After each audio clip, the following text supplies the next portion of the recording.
think he took over from his dad. Mhm. It's a small world. I think we need to get started because we're 7:34 and I promised we would be 30 minutes and only 30 minutes. And welcome to everyone for our third Temple Har Shalom having the conversation. I'm Harriet Berg and Jerry Stalk, who's also on your screen, and we are chairing Temple Har Shalom Social Action Committee. Every month we are featuring a different nonprofit, and we want you to learn what they do and what perhaps we could do to help them. This month we're featuring Swaner, EcoCenter and Preserve. And tonight we want to welcome Jana Coulter, Swaner's Community Engagement Manager. Jana, wave so we see who you are, and Ria Cohn, the Conservation Coordinator. They're going to tell us about Swaner. We're going to save time at the end for questions. We ask you to remain muted, please, during the presentation, and we promise to be done within 30 minutes. So thanks for joining. Thank you everyone so much for hearing us, and we're really excited to be here, so we really appreciate this.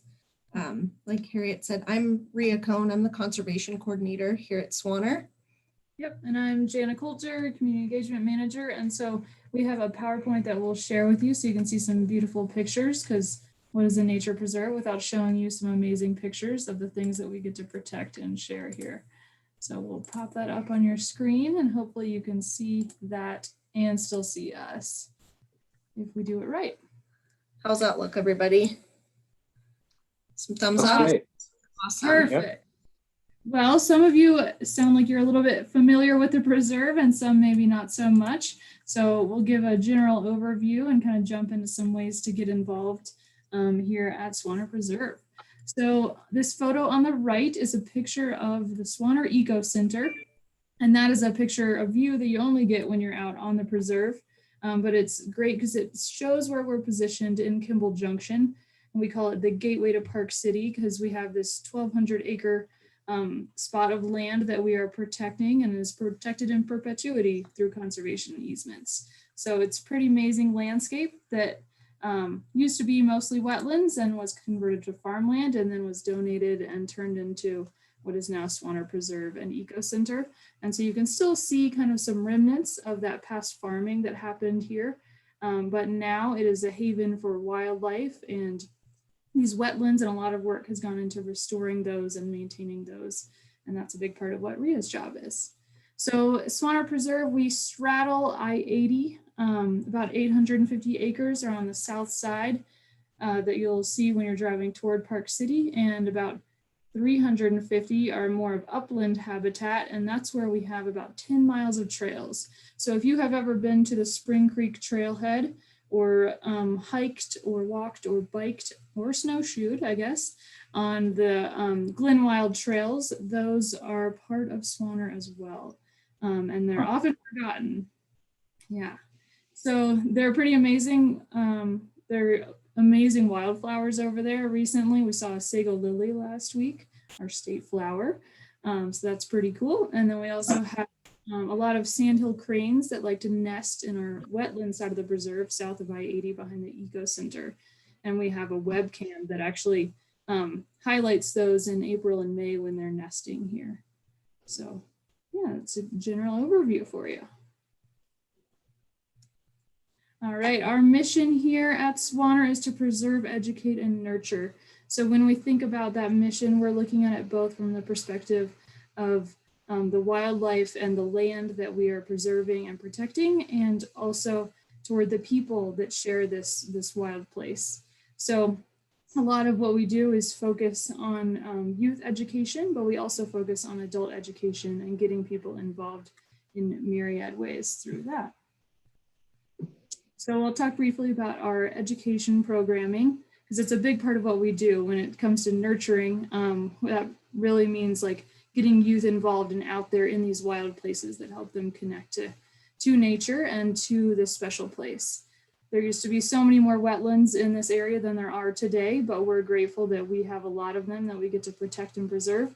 So we love getting kids out there and adults to get into the wetland, find wildlife, discover frogs, and really get in there. And right now, right outside of our EcoCenter, which is a LEED Platinum certified building and is pretty neat in itself, we have some beavers who have taken up residence right outside.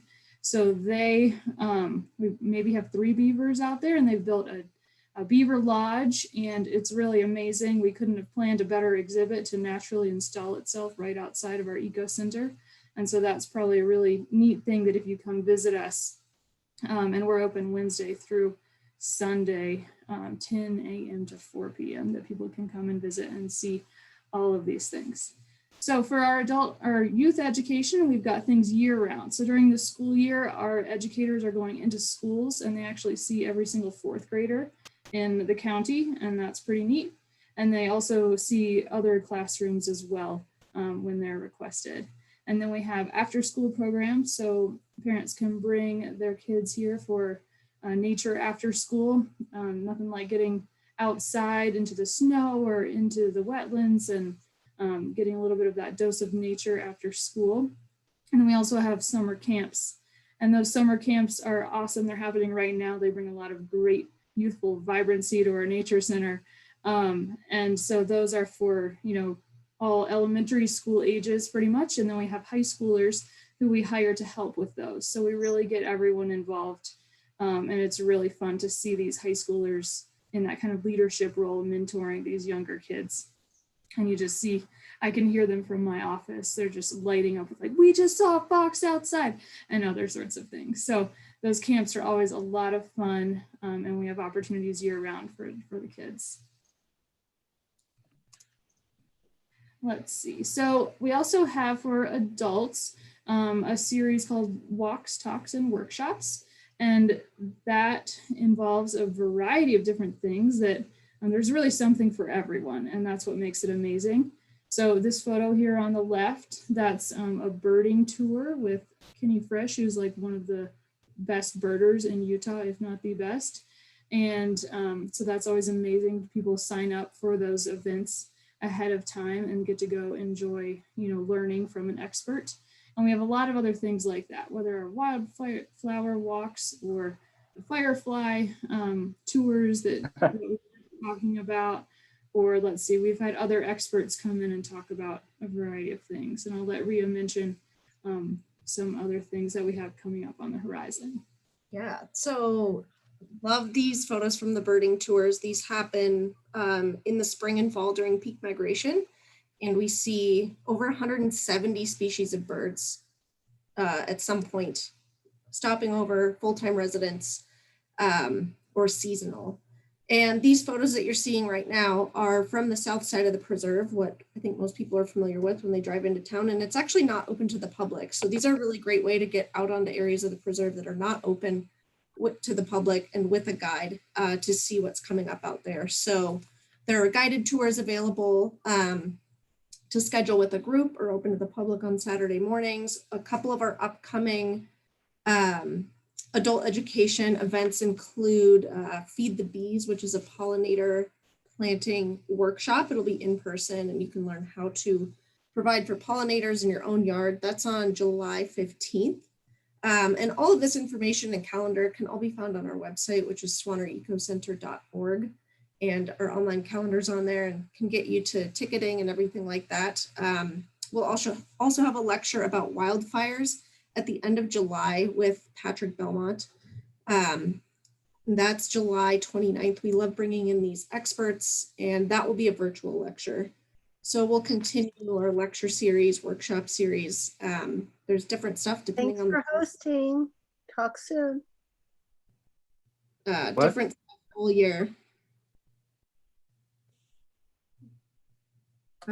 This kind of leads into our volunteer program. This is another great way. You see this photo here, a great way to get out onto the preserve and help out. We have a really robust volunteer program and all different kinds of activities all year round. So summertime, we're really busy. That's kind of when a lot of our projects are happening, like the weed pull on Sunday.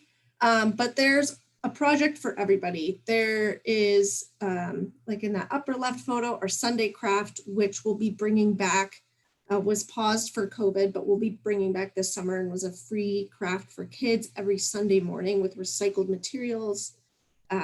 And you can volunteer to help out with that. Things like our trash cleanups in the spring and fall, or whenever you want to have a group go out there. We see tons of trash just kind of on I-80 and development around. And so we try to stop it before it gets into the preserve and have lots of fabulous volunteers that help with that. Those bottom two photos kind of highlight our conservation volunteering that people can get involved with. One is on that bottom left, looking chilly. That is in the winter. So conservation work doesn't stop when the snow flies. We'll do things like clean out our bird houses, which is pictured here. We have about 55 of these on the preserve, and they provide habitat for cavity nesting birds like bluebirds and swallows. We clean them out in the winter to kind of prepare for the next season's birds. Other things like seed spreading we'll do in the winter. So all year round there's stuff going on. That bottom right photo there's pulling our invasive weeds on the preserve, which is the most time consuming and expensive project that we do on the conservation and restoration side of things. And I'll talk a little bit more about that with our project in particular.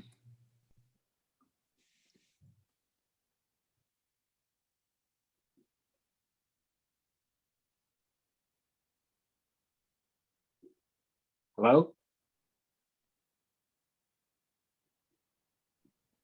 I think they're frozen. Yeah. We'll give it a minute. Huh. Okay.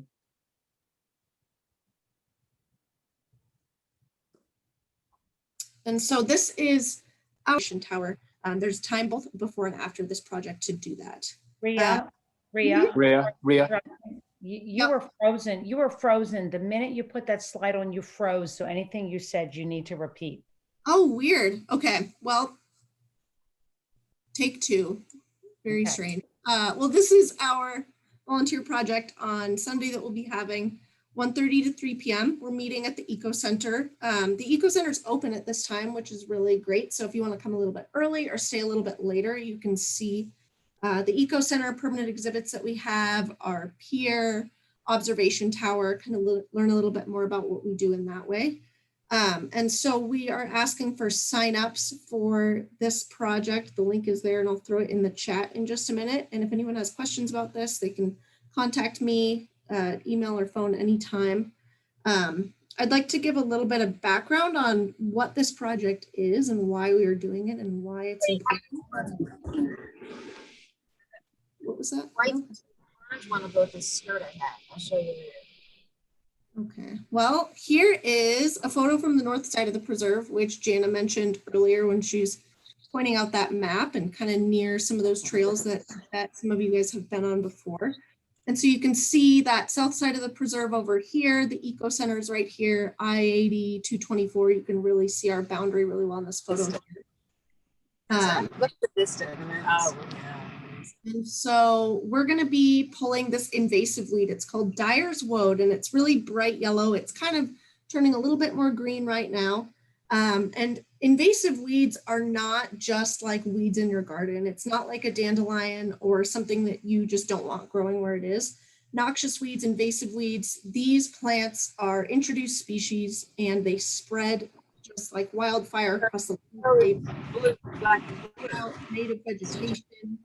Dyer's Woad here are allelopathic, which means that they secrete chemicals into the soil so nothing else can grow.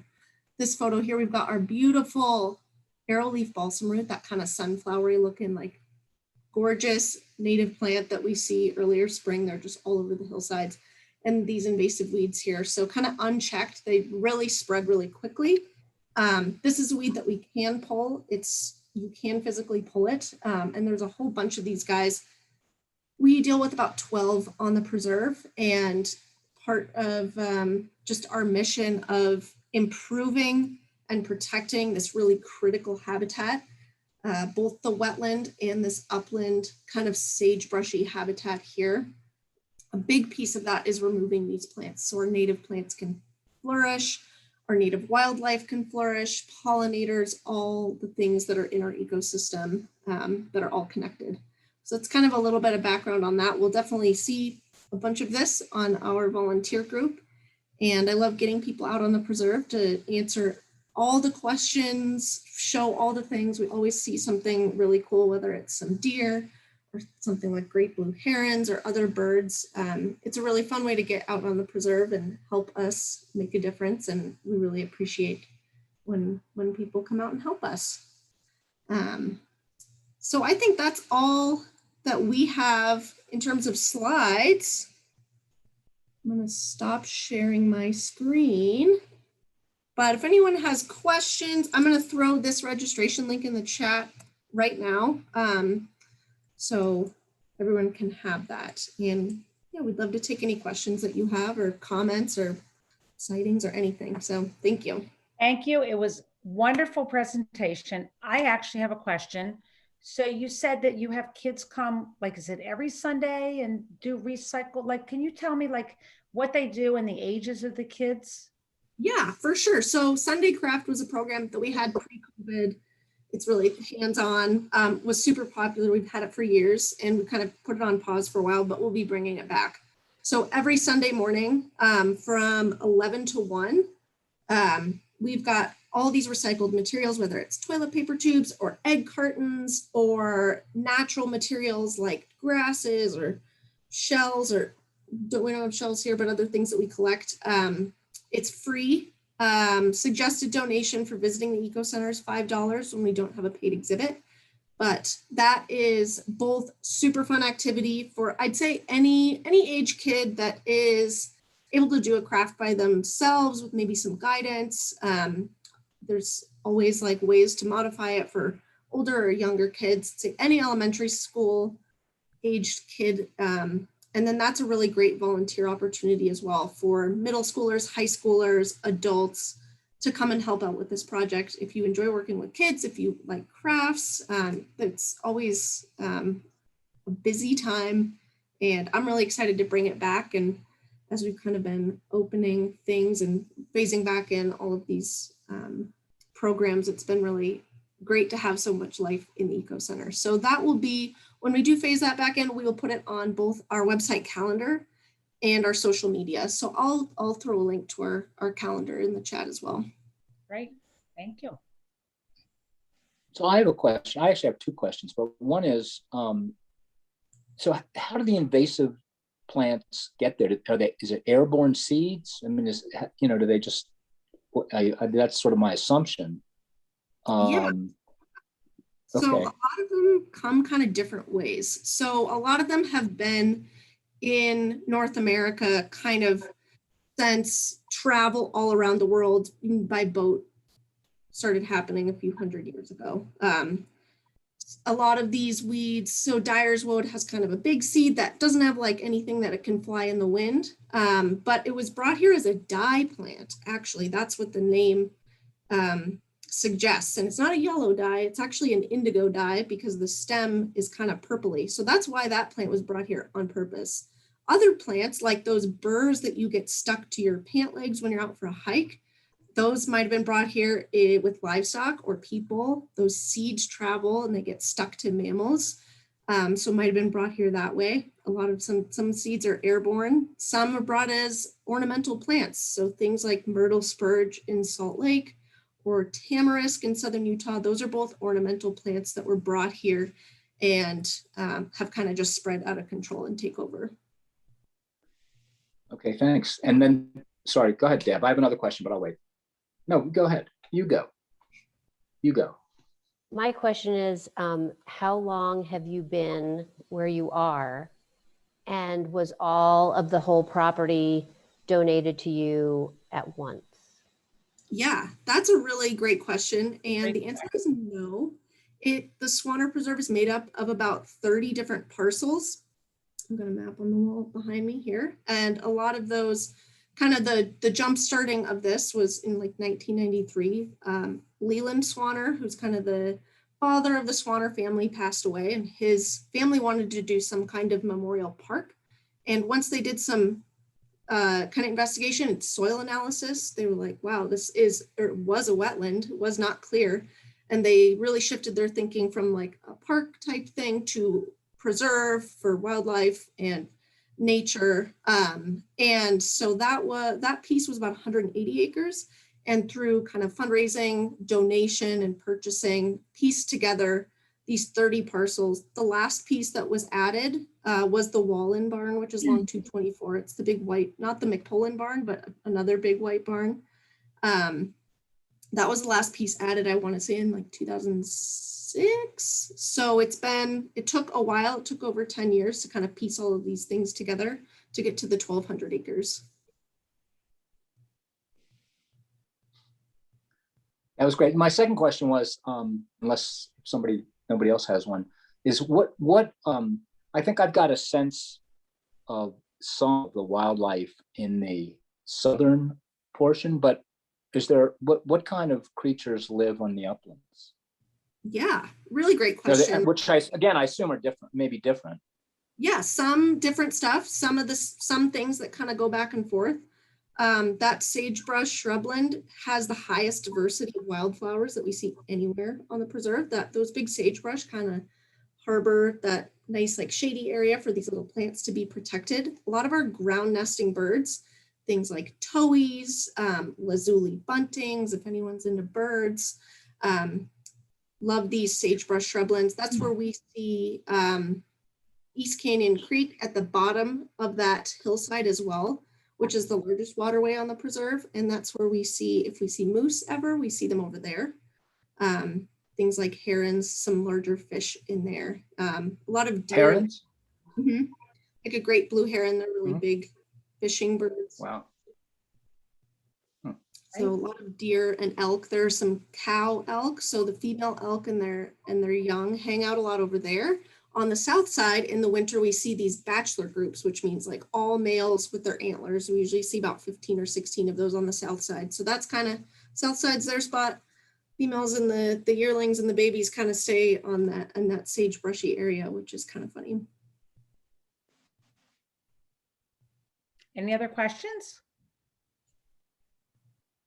Well, your presentation was wonderful. And I'm hoping that we get a really nice turnout on Sunday. Unfortunately, I will not be in town, but Jerry, you're going to be there, correct? I'll be there. Yep. Okay. You have to register, right?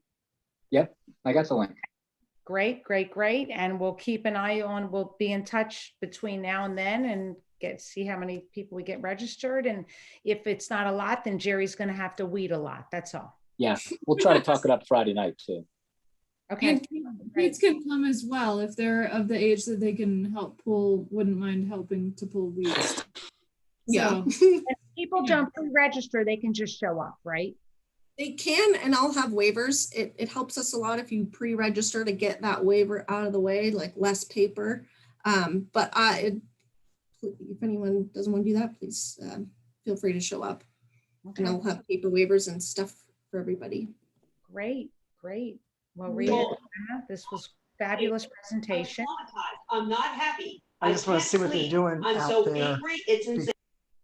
We really appreciate the feature, everyone's time joining us tonight. And we'd love to see you Sunday. If we don't see you Sunday, we'd love to see you any other time. Reach out to us anytime. My contact info and Jana's are on our website. You can send us an email, phone call. I love getting questions, sightings, anything at all. We'd love to hear from you and see you around the EcoCenter Preserve. Well, thank you. Thanks a lot. Thank you. It was wonderful. Really appreciate it. And this is being taped, so we're going to put this wherever Deb's putting it. So people that couldn't log in or had logged in late can watch your whole fabulous presentation. Thank you. Thank you very much. I can't wait to get out there. Yes, come out, Ellen. Oh, we're coming.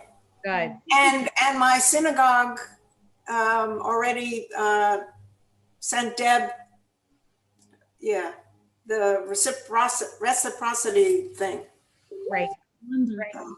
We'll be there mid-August to mid-September, including Rosh Hashanah. Great. We'd love to see you. Feel free to reach out and take you on a tour.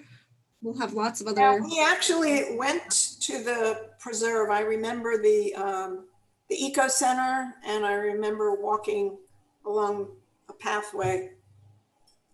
So cool. Awesome. I don't remember that, but I want to come back. Good, We great. were there in winter. All right, bye, guys. Thank you, everyone. Good night. You.